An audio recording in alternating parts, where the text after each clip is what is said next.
ঢাকার এত কাছের একটা জায়গা, কিন্তু এই যে টঙ্গী থেকে বিশেষ করে পুবাইল পর্যন্ত যে রাস্তাটা এত সরু রাস্তা, এই রাস্তা থেকে দিয়ে সিলেট যাওয়ার সব বড় বড় বাস টাস চলে, সিলেট নরসিংদী যাওয়ার।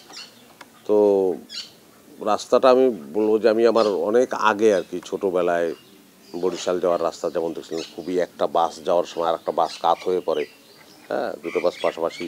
এই রাস্তাটা এখনও সেই পর্যায়ে রয়ে গেছে। এই রাস্তা প্রশস্ত হওয়া খুব জরুরি, শুধু পুবাইলে বলে না, আমাদের জন্য ব্যাপারটা না, সকল জায়গার কোথায় গ্রামে কোথায় কতটুকু সুযোগ সুবিধা আছে সেটা তো আমরা জানি না, কিন্তু সেটা যদি সকল জায়গায় এরকম সুযোগ সুবিধার মতো হতো, মানে বাইরের একটু ভালো দেশগুলোতে তো সেই জায়গা আছে, তখন হয় কি মানুষ সেই জায়গাগুলোতে বসবাসও করতে চায়, তখন রাজধানীর উপরে চাপও কমে।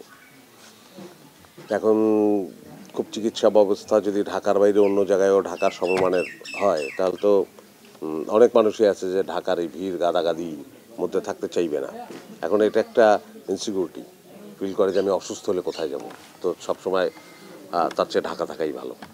তো ঢাকায় সব এসে জড়ো হলে তো আসলে হবে না, আমাদের জন্য তো বরং এইটাই জরুরি যে ঢাকার বাইরেও মানুষ প্রচুর থাকবে, কিন্তু সেই ক্ষেত্রে তাদের সেই সুযোগ সুবিধাগুলো, হসপিটাল, শিক্ষা ব্যবস্থা, এগুলো থাকলে তো খুবই ভালো হয়। গেল তো সেটা হলে তো অসাধারণ হইলো আর কি।